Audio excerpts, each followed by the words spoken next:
Yang banyak memiliki teman, banyak teman di sekolah baru berbeda dengan di hal yang dia hanya memiliki minat bagi teman, namun di sisi kelas bersedia berteman dengannya, dan yang merasa bahagia berbeda dengan anak-anak sial. Setelah pulang sekolah mereka tidak pergi yang out lagi, melainkan membantu orang tua di rumah.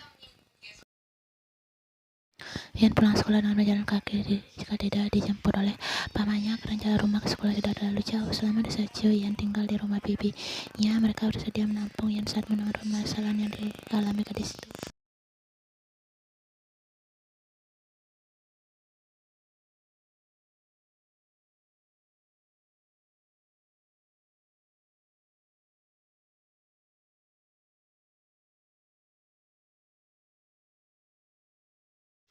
Ian mengenal perutnya, kandungannya sudah memasuki usia 2 bulan dan mualnya sudah mulai berkurang. Minggu depan ujian akhir sekolah akan dimulai dan Ian sedang fokus belajar. Hei Ian anak, kau selalu muncul tiba-tiba. Terkejut tiba-tiba Temen muncul di sampingnya sambil menaiki sepeda, sedangkan Temen yang tersenyum.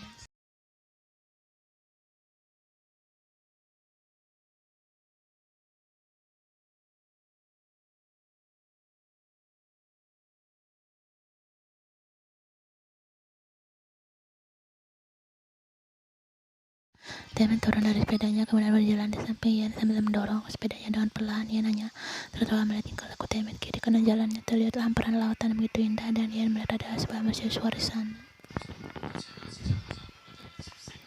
Ini apakah itu mercusuar yang sering ada di drama? Temen melihat ke arah yang ditunjukkan Ian. Kau benar, apa itu memang sering dipakai untuk lokasi syuting drama? Wah, dai bang.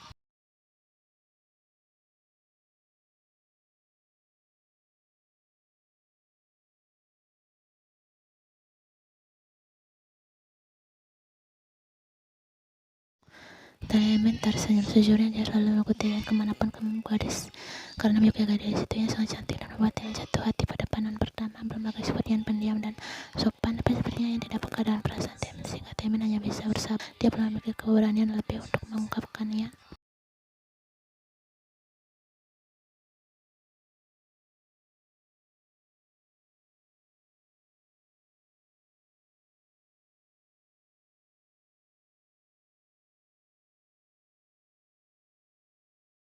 Saat mengingat bahwa seorang tidak menyukainya karena dia miskin, lalu apa alasanmu pindah ke Sokcho?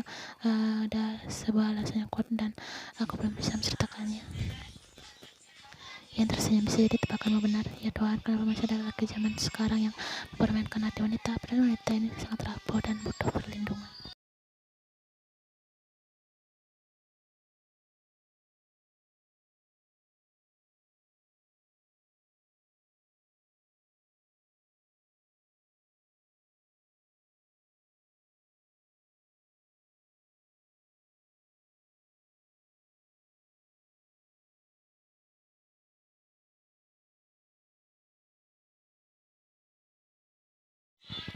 Ian terkejut. Dia menatap ke arah Temen, namun pria itu hanya tersenyum sambil memperlihatkan kaki putih yang terlihat rapi. Jujur, senyuman Temen membuat Ian semangat melewati hari-hari yang berat. Dia bersyukur kepada Taeyong karena mengirimkan orang.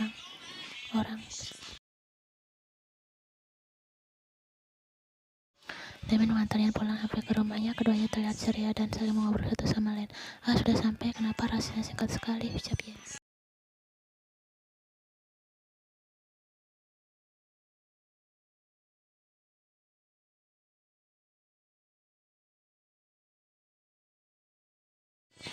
Ian membalikkan Temennya hendak masuk ke dalam pekarangan rumah, namun langkahnya terhenti saat melihat mobil Audi hitam terparkir di sana, dan Ian jelas tahu mobil itu milik siapa. Dan berpijak tak lama kemudian Taeyong turun dari mobil dan sekarang berhadapan dengan Ian. Ian merasa terkejut sampai kedua kakinya lemas. Bagaimana bisa dia menemukannya? Temen melihat kejadian itu. Dia tahu siapa pria tampan dewasa yang turun dari mobil. Yang jelas saat ini tatapan pria itu tertuju ke arahnya, dan tatapan itu seolah menyerahkan agar Temen pergi sekarang juga.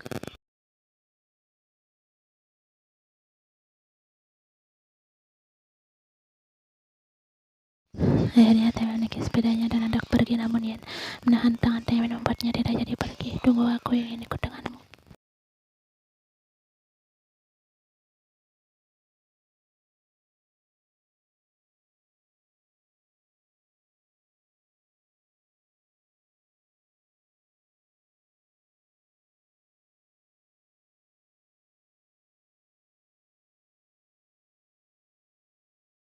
Ian menjauhkan mata saat mendengar suara Taeyong. Bahkan saat ini pria itu berusaha mendekatinya, Taeyong tidak tahu siapa pria yang ingin bertemu dengan Ian sekarang. Ian, kau tidak boleh menghindariku. Aku ingin kau mendengarkan penjelasanku. Ian hanya menunduk. Saat ini Taeyong sudah berada tepat di belakangnya. Taeyong kemudian menatap ke arah Taeyong.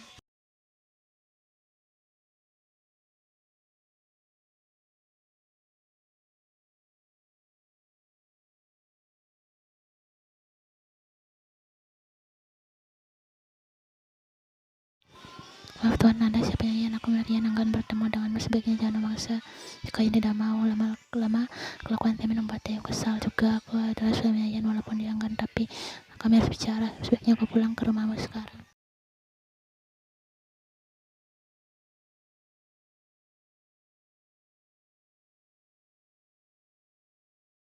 Bayangkan sangat petir yang bolong, Taeyong merasa sangat terkejut dengan pengakuan pria di depannya. Jadi Ian sudah punya suami. Melihat penampilannya saja, Taeyong tahu bahwa pria itu di depannya ada keluarga cebol yang banyak sangat kaya. Rasanya memang mengecewakan. Tanpa apapun, sebaiknya dia pulang sekarang.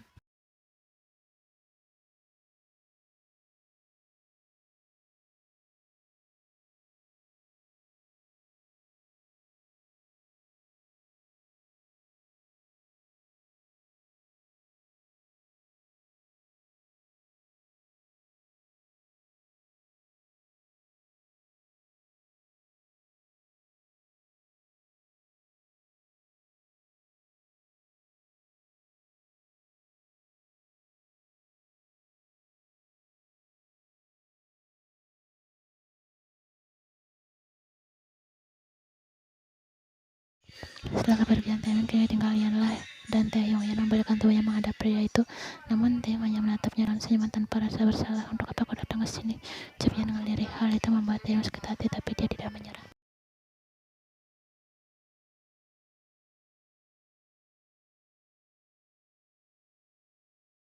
Untuk bertemu denganmu, banyak hal yang harus kuceritakan. Tidak ada yang perlu dibicarakan, sebaiknya kau pulang.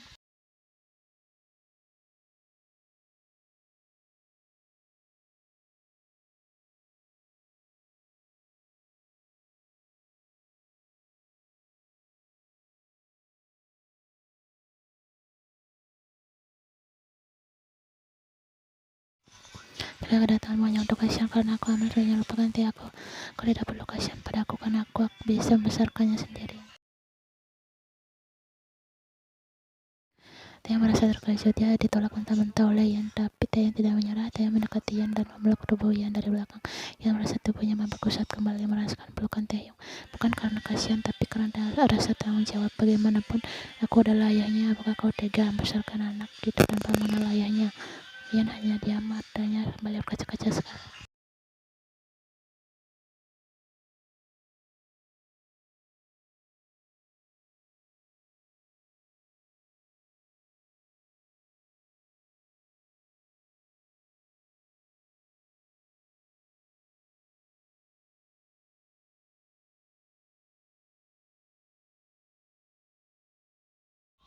Kali ini air matanya jatuh karena keadaannya tidak jauh berbeda dengan Taeyong. Dia juga merindukan pria itu walaupun hatinya begitu sakit.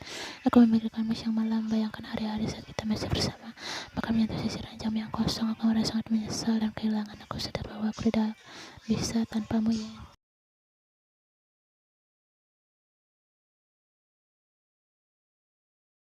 Ian menangis dan air matanya sudah jatuh begitu saja. Dia tidak sanggup mendengar cerita Taeyong. Tidak cukupkah kau membuatku tersiksa dengan kepergianmu? Ian, aku mohon, pergilah pulang bersamaku. Aku juga ingin mendampingi masa-masa kehamilanmu sayangku, mohon.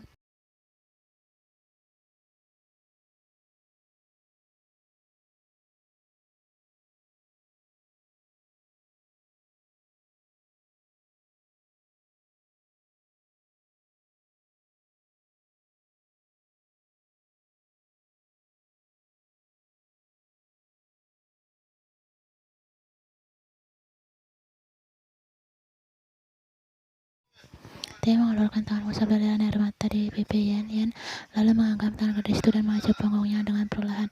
Aku mohon, maafkan aku. Apa yang harus kulakukan agar kau memaafkanku? ucap Taeyong sambil mengatupkan matanya, dan kemudian air mata itu jatuh membasahi telapak tangan Yen, membuat hati Yen benar-benar sesak. Namun dia tidak boleh cepat merasa kasihan pada Taeyong. Kau tidak perlu melakukan apapun, Taeyong. Sebaiknya kau pulang sekarang, karena aku ingin sendirian.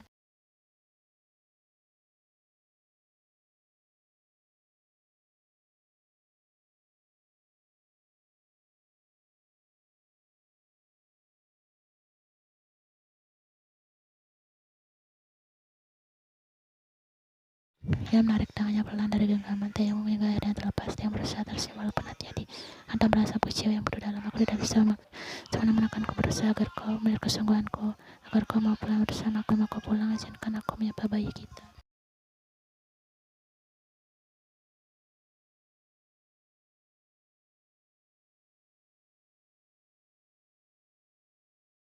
Dia mengusap pelan perut Ian yang berisi calon anak mereka di sekitar bercongkak, lalu mengucap perut itu dengan pelan membuat Ian tertegun. Kasihan Daddy, semoga baik-baik saja dalam sana ya nak, jangan membuat mami kelelahan. Daddy berjanji akan selalu mendampingimu, mamimu. Besok Daddy akan kembali lagi ya.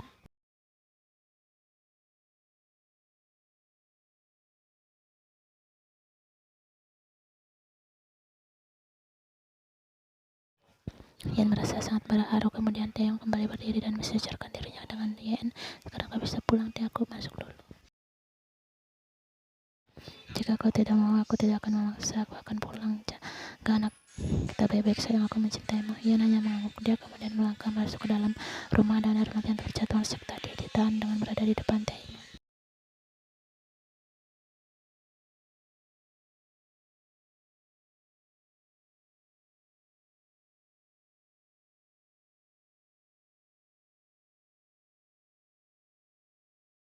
Ian masuk lama saat berjalan di koridor papasan dengan Taemin. Ian menunduk dan merasa sangat canggung karena Taemin selalu tahu tentang rahasia yang disembunyikannya saat ini. Namun Taemin tersenyum lalu menyentuh pundaknya dengan perlahan.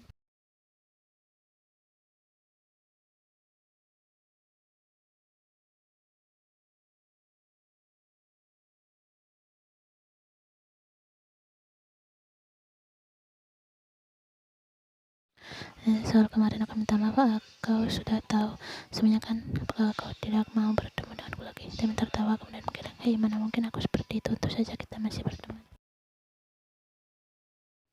Mata Ian berbinar cerah. Benarkah? Tapi tolong beritahu siapa-siapa tentang astaga, yang kau kira aku perempuan yang suka bergosip? Aku akan menjaganya dengan baik, ucap Taemin sambil menggerakkan tangannya di depan mulut lalu berjanji akan menjaga rahasia Ian.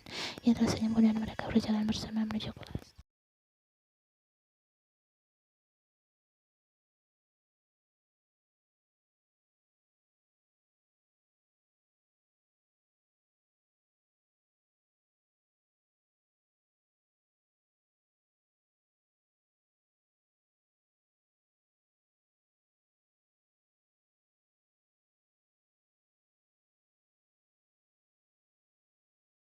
Taemin tertawa. Aku bisa melihat dia sangat mencintaimu, dan percayalah, di saat lelaki menjadi wanita itu tandanya dia bersungguh-sungguh dan dia cara dengan kesalahan yang berbuat. Dia menatap Taemin dengan pandangan serius. Karena aku juga seorang laki-laki, jika sudah cinta mati pasti akan ku kejar sampai ke ujung dunia sekalipun. Begitu juga dengan suamimu. Yang tertawa. Aku membelanya karena sama laki-laki. Sudah pasti, memang laki itu sama saja.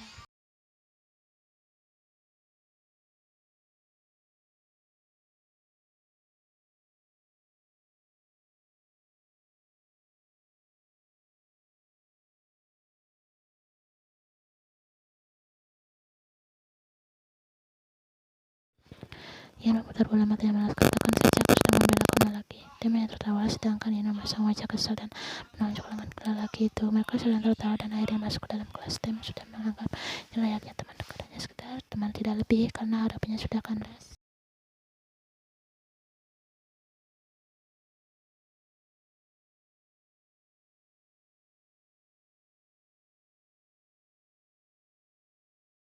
Taeyong membatalkan rapat mendataknya demi Soko lagi untuk menemui Ian. Perjalanan dari Seoul ke Soko bukanlah dekat, tetapi memakan waktu berjam-jam dan sangat jauh. Belum lagi Taeyong sedang flu karena kemarin pulang malam dan kehujanan, dan dia gagal bertemu dengan Ian. Gadis itu seperti menghindarinya. Namun hari ini Taeyong akan datang lagi.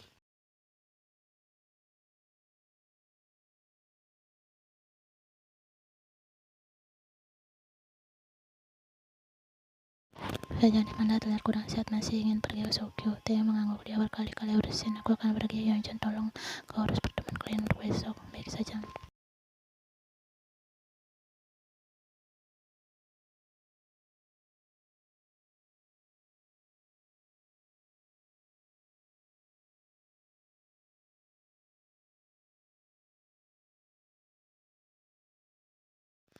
Yonjon, kau harus berangkat sekarang. Yonjon terus baiklah saja. Semangat, aku yakin Anda pasti bisa banyak kembali.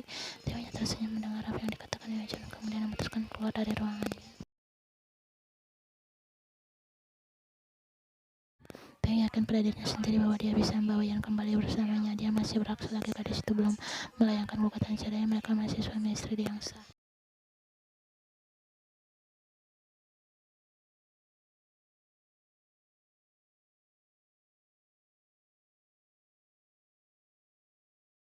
Sekarang Taeyang tahu bagaimana rasanya mengejar seseorang dan diperhatikan senangnya, dan sekarang dia merasakan sendiri yang rasanya itu membuat dia menderita. Taeyang sadar mungkin saat ini dia sedang dihukum oleh Tuhan karena perbuatan masa lalunya.